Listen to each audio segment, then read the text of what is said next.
नमस्कार. दृष्टिकोनमध्ये आपलं स्वागत. सध्या आपण इराण आणि इस्रायल युद्धाच्या निमित्ताने दररोज त्या विषयाच्या संदर्भातल्या वेगवेगळ्या घडामोडी, बातम्या याच्या पैलूंची चर्चा करतोय. आता हे युद्ध 13व्या दिवसात पदार्पण करत असलं तरी आजची सगळ्यात मोठी बातमी आहे ती अमेरिकेमधनं आलेली. डोनाल्ड ट्रम्प यांनी काल सकाळी ती घोषणा केली. ती अशी की रिलायन्स च्या तर्फे अमेरिकेतलं एक महत्त्वाचं राज्य आहे टेक्सास. टेक्सासमध्ये $300 बिलियन इन्व्हेस्टमेंटच्या आधारे एका तेलशुद्धी प्रकल्पाचं पायाभरणी होणार आहे किंवा तो लवकर सुरू होणार आहे. तर या घोषणेवरती भाष्य करणं खूप गरजेचं आहे. तर टेक्सास का, पहिला मुद्दा म्हणजे याचा महत्त्वाचा भाग असा की टेक्सास हे ट्रम्प ज्या पक्षाचे आहेत त्या पक्षाचं प्राबल्य असलेलं राज्य आहे. अमेरिकेच्या दक्षिणेला वाळवंटी प्रदेशामध्ये जॉर्ज बुश त्यांचा मुलगा स्वतः जॉर्ज बुश हे टेक्सासमधले आहेत.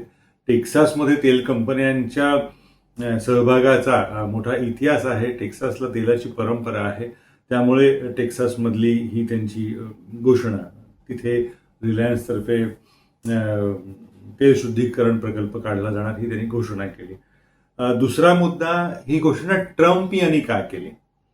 आता खरं म्हणजे या घोषणेची माहिती, समजा खरोखर तशी ही घोषणा रिलायन्सची सूचीबद्ध कंपनी आहे, भांडवली बाजारात नोंदली गेलेली कंपनी आहे, तर सेबीला दिली गेलेली होती का, यातला पहिला प्रश्न. कारण तशी सूचीबद्ध केलेली कंपनी असते ती जेव्हा गुंतवणूक करते तेव्हा सेबी म्हणजे securities and exchange board of India, भांडवली बाजार नियंत्रक अशी जी यंत्रणा आहे, तिला कल्पना दिली जाते ही इथली कंपनी, आम्ही कुठे कुठे काय काय करतोय, कोण नवीन भागीदार आहे, गुंतवणूक कुठे करतोय, वगैरे वगैरे वगैरे. ही दिली गेली होती का हा मुद्दा नाही आहे, कारण सेबीमध्ये कडनं तशी काही माहिती मिळालेली नाही आहे. तिसरा मुद्दा, स्वतः रिलायन्सकडनं ही घोषणा का नाही झाली? ही बातमी काल आल्यानंतर ट्रम्प यांनी समाज माध्यमात ती घोषणा केली आणि मग सगळ्यांनी रिलायन्सशी संपर्क साधायला सुरुवात केली. रिलायन्सची वेगवेगळ्या पातळीवरती विचारणा झाली, पण रिलायन्सने अजूनपर्यंत काहीही उत्तर दिलेलं नाही. म्हणजे गुंतवणुकीसंदर्भात कुठलाच तपशील कंपनीकडून या क्षणाला तरी आलेला नाहीये. चौथा मुद्दा, खरं म्हणजे एवढ्या मोठ्या गुंतवणुकीचा निर्णय होतोय तर निदान भारतीय पंतप्रधानांना ती संधी द्यायला हवी होती. ट्रम्प यांनी ती संधी पण, चांगल्या घोषणेची संधी पण नाकारली. हा यातला एक महत्त्वाचा मुद्दा. आणि हे 4 मुद्दे त्यांना स्पर्श केल्यानंतर यातल्या तांत्रिक बाबीकडे जायला हवं. रिलायन्स का? याचं कारण असं की रिलायन्सनी भारतामधल्या जामनगर इथल्या एकेकाळी ज्या प्रदेशाला हा काहीच तिथे पिकू शकत नाही, हा वाळवंटी आहे वगैरे वगैरे नाकारलेलं होतं, अशा ठिकाणी आत्ताचे मुकेश अंबानी आणि अनिल अंबानी या भाऊ यांचे वडील धीरूभाई अंबानी यांनी जगातली एक अशी प्रचंड क्षमतेची रिफायनरी, तेल शुद्धीकरण प्रकल्प सुरू केला. ते मोठं यश त्यांच्या नावावर आहे. आणि त्या तेल शुद्धीकरण प्रकल्पाचं वैशिष्ट्य काय? भारतामध्ये खूप आहे, इंडियन ऑइल आहे, वेगवेगळ्या तेल कंपन्यांचे खूप आहेत, पण त्या जामनगरच्या तेल शुद्धीकरण प्रकल्पाचं वैशिष्ट्य काय? हा प्रकल्प फार महत्वाचा तांत्रिकदृष्ट्या आहे. तर त्याचं महत्व असं की तेलाच्या क्षेत्रामध्ये असा एक शब्द वापरला जातो की तेलाचा हा बॉटम ऑफ द बॅरल असं एका तेलाच्या पद्धतीचं वर्णन केलं जातं. म्हणजे तेलाचं जर पिंप असेल तर त्याच्या तळाचं तेल असा एक शब्द वापरला जातो. याचा अर्थ असा की वरचा जो स्तर असतो ते तेल अत्यंत उच्च दर्जाचं असतं, म्हणजे जे सौदी अरेबियामध्ये मिळतं. म्हणजे आपल्याकडे कसं काही भागांमध्ये वॉटर टेबल म्हणतात, म्हणजे जमिनीमध्ये पाण्याची उंची इतकी असते की जरा जरी खणलं तरी पाणी लागतं. तसं सौदी अरेबियाच्या तेलाचं वैशिष्ट्य असं की तिथला ऑइल टेबल खूप वरती आहे, म्हणजे फार त्रास न करता तेल सापडतं. दुसरं वैशिष्ट्य असं की त्या तेलाचा दर्जा खूप चांगला असतो. म्हणजे सौदी अरेबियातल्या तेलाला मागणी जास्त का असते तर त्याच्यामधनं अशुद्ध घटक वेगळे करायला फार कष्ट करावे लागत नाहीत. अशुद्ध घटक फारसे नसतातच. त्यामुळे त्या तेलाची मागणी जास्त असते. असं करत करत करत एक तेलाचा दर्जा असा असतो की तो अत्यंत गचाळ असतो. त्याच्यामध्ये म्हणजे जगातलं सगळ्यात घाण दर्जाचं तेल, असं सोप्या शब्दात त्याचं वर्णन करता येईल. बॉटम ऑफ द बॅरल असा तो शब्द प्रयोग आहे.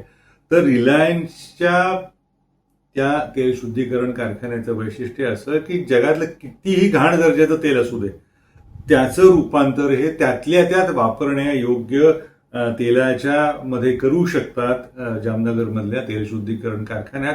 आणि मग या तेलाला जगभरातनं मागणी असते. आता असे तेल प्रदेश कुठले, आफ्रिकेतलं तेल असेल, नायजेरियामध्ये मोठ्या प्रमाणावरती तेल आहे, पण त्याचा दर्जा चांगला नसतो. इराणमधल्या काही तेलबिरींचा दर्जा चांगला नसतो. इतकंच काय, व्हेनेझुएलामध्ये त्याला हेवी ऑइल म्हणतात. खूप अशुद्ध घटक असतात, जसं पाण्याच्या बाबत नाही का म्हणतात आपण, जड पाणी आहे, पचायला जड जातं, तशा अर्थाने. तर हे रिलायन्सची ही जी फॅसिलिटी आहे, रिफायनरी आहे, तेल शुद्धीकरण कारखाना आहे, तो जगातलं कितीही भिकार दर्जाचं तेल असू दे त्याचं तो वापरण्यायोग्य तेलात रूपांतर करू शकतं तिथे, आणि मग ते जगभरात विक्रीला जातं. हे खास भारतीय वैशिष्ट्य आहे. म्हणजे धीरूभाईंचा तो मोठेपणा असा की ज्याला अलीकडे उद्योग जगतामध्ये एका पुस्तकाच्या नंतर तो खूप लोकप्रिय शब्द झाला, जुगाड.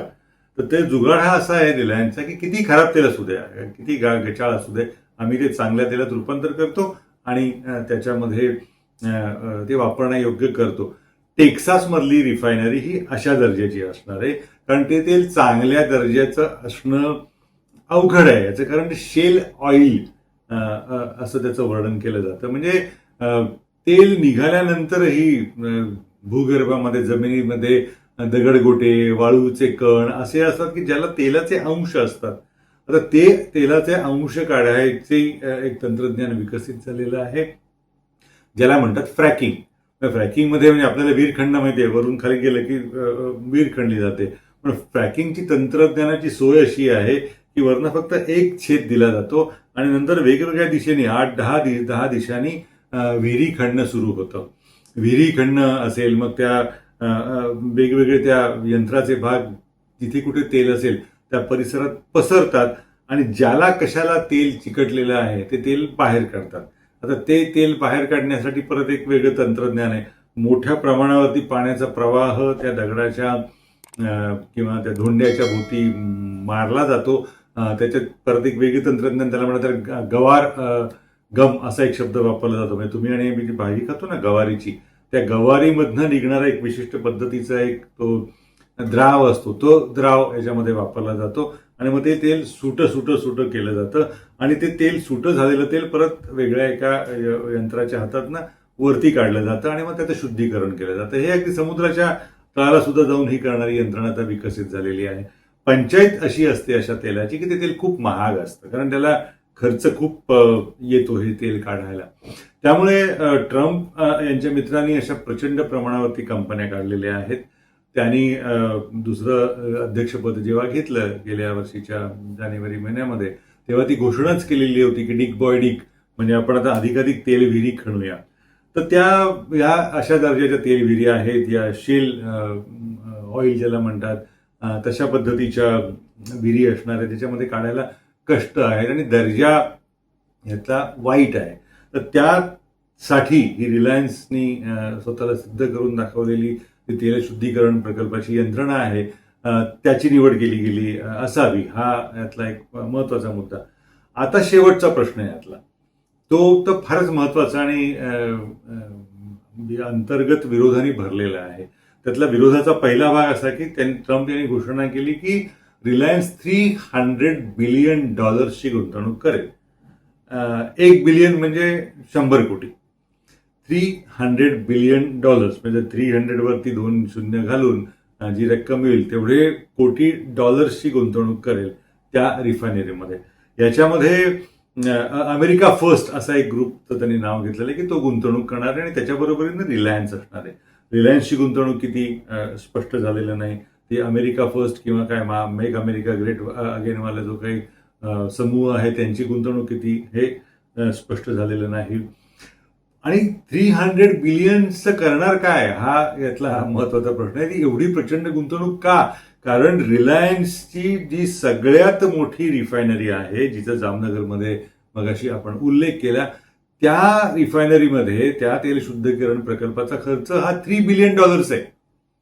आता तसं असताना त्याची सुरुवात तर फक्त 25,000 कोटी रुपये त्यावेळेला खर्च आलेला होता आणि आता अलीकडेच 1-1.5 महिन्यापूर्वी रिलायन्सने घोषणा केली की 70,000 कोटी रुपयाची अधिक गुंतवणूक करून त्या प्रकल्पाचा विस्तार केला जाणार आहे.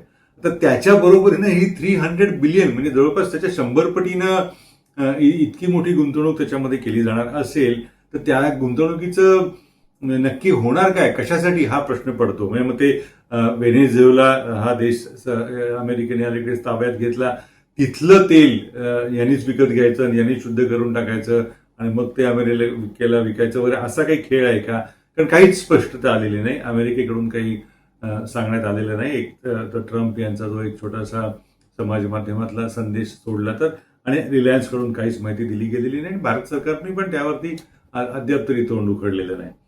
तर हा प्रश्न महत्वाचा ठरतो आणि 3 बिलियन आताची जी काही जामनगरच्या तेल शुद्धीकरण प्रकल्पाचा आकार आहे, या गुंतवणुकीनंतर त्या कारखान्याची क्षमता 1.2 मिलियन बॅरल्स अ डे म्हणजे दिवसाला 12 लाख पिंप इतकी मोठी त्या जामनगरची क्षमता आहे. तर ह्या क्षमतेमध्ये ट्रम्प म्हणतात तिथली गुंतवणूक मात्र $300 बिलियन होणार आहे. म्हणजे नक्की हा खेळ काय याचा एक अंदाज आपण बांधायला हवा, त्याविषयी स्पष्टता असायला हवी. आणि यातला शेवटचा मुद्दा तो या विरोधाभासाचं टोकच म्हणता येईल. तो कुठला मुद्दा, तर ही घोषणा ट्रम्प यांनी काल केली समाज माध्यमातनं.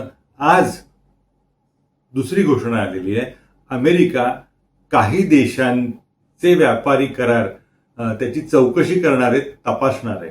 युरोपीय युनियन त्याच्यामध्ये आहे, त्यांचे आणि अमेरिकेचे आणि युरोपियन युनियनचे संबंध ताणलेले आहेत हे आपण सगळे जाणतोच. त्याच्याबरोबरीनं भारत आहे. आता एका बाजूनं भारतीय उद्योगपतीला हा गृहस्थ गुंतवणुकीची घोषणा करतो, निमंत्रण देतो, त्याच वेळेला भारताची चौकशी करेन असंही म्हणतो. तिसरा पैलू यातला असा की मध्यंतरी जेव्हा रशियाचं तेल भारताने घ्यावं किंवा न घ्यावं याविषयी अमेरिका आणि भारत यांच्यात संवाद म्हणता येणार नाही, एकतर्फी जे काय सुरू होतं ते, कारण आपण मौनच पडलं या विषयावरती. जे सुरू होतं त्याच्यातला मुख्य खेळाडू रिलायन्स होती. रिलायन्स रशियातलं तेल घेत होती आणि ते जागतिक पातळीवरती विकत होती आणि यातला बराच मोठा व्यवहार हा ज्याला इंटरनॅशनल वॉटर्स म्हणतात, म्हणजे कुठल्याच देशाच्या सामरिक सामुद्रधुनीमध्ये समुद्राच्या हद्दीमध्ये न होता हा आंतरराष्ट्रीय स्तरावरती आंतरराष्ट्रीय समुद्रामध्ये झाला. त्याच्यामुळे कुठल्याच देशाचा कायदाभंग झाला नाही. म्हणजे रशियातनं भरलेलं तेल ते टँकर ते अशा समुद्रात यायचे, तिथे भारतीय टँकर जायचे आणि त्यातलं तेल इथे घेऊन आल्यानंतर मग ते तेल दुसऱ्या देशात विकलं जायचं आणि तिथे विकलं जाताना हे भारतीय तेल म्हणून विकलं जात होतं, कारण रशियाचं तेल विकायला बंदी आहे. तर एवढा तो विरोधाभास होता आणि त्यावेळेस खूप टीका झाली आणि त्या खूप टीका करणाऱ्यामध्ये सगळ्यात मोठा टीकाकार हा अमेरिका नावाचा देश होता. त्यावेळेला रिलायन्सचा अप्रत्यक्ष उल्लेख करून ट्रम्प यांनी भारतीय तेल उद्योगातले काही हा व्यवहार कसा करतायत अशी टीका केलेली होती. म्हणजे एका बाजूला रशियातनं तेल घेतलं म्हणून भारतावरती टीका करणारे ट्रम्प, ज्या कारणासाठी भारतावर टीका केली गेली त्यातल्याच एका कंपनीला अमेरिकेमध्ये तेलासाठी गुंतवणूक करण्याची निमंत्रणं देत आहेत, त्याची परस्पर घोषणा करतायत. हे सगळंच अतर्क्य आहे आणि त्या घोषणेनंतर 24 तासात भारताच्या आर्थिक व्यवहारांची, आर्थिक करारांची अन्य देशांची झालेल्या आम्ही चौकशी करू, तपास करू, इन्व्हेस्टिगेशन असा तो शब्द आहे, अशी पण माहिती दिली जाते, अशी पण घोषणा केली जाते. तर हे नक्की काय सुरू आहे हा यातला महत्वाचा प्रश्न आहे.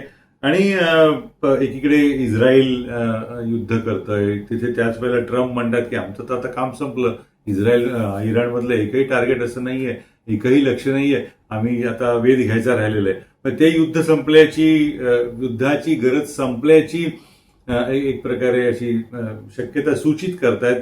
त्याच वेळेला ज्यांच्यामुळे हे युद्ध सुरू झालं ते इस्रायलचे पंतप्रधान नरसंहारकारी बेंजामिन नेतन्याहू ते म्हणतायत नाही नाही अजून ते करायलाच हवं, अजून आम्ही इराणला सरळ करत राहणार. त्यांच्या दोघातला विसंवाद बाहेर येतोय. तेलाच्या टँकरवर काल आपण होर्मुझ विषयी चर्चा केली, त्याच्यावरती हल्ले होत आहेत. आणि या सगळ्या गोंधळामध्ये तेलामुळे जग असं अस्वस्थ झालेलं असताना किंवा तेलाला उकळी फुटलेली असताना त्याच वेळेला अमेरिकेमधनं ही घोषणा होते. त्या घोषणेतही सुद्धा इतके विनोदी विपर्यास आणि विरोधाभास दिसत आहेत की ह्या सगळ्यातनं अर्थ काढणं आणि त्याचा अर्थ लावणं मुख्य म्हणजे हे अगदीच गोंधळाचं चित्र निर्माण होत आहे. मराठीमध्ये एक गाणं आहे, उद्धवा अजब तुझे सरकार वगैरे वगैरे, त्याचा आधार घेऊन इथे आपल्याला हे काही जे काही सुरू आहे ते पाहिल्यानंतर त्या गाण्याचा आधार घेऊन असं म्हणता येऊ शकेल, ट्रम्पोबा अजब तुझे सरकार.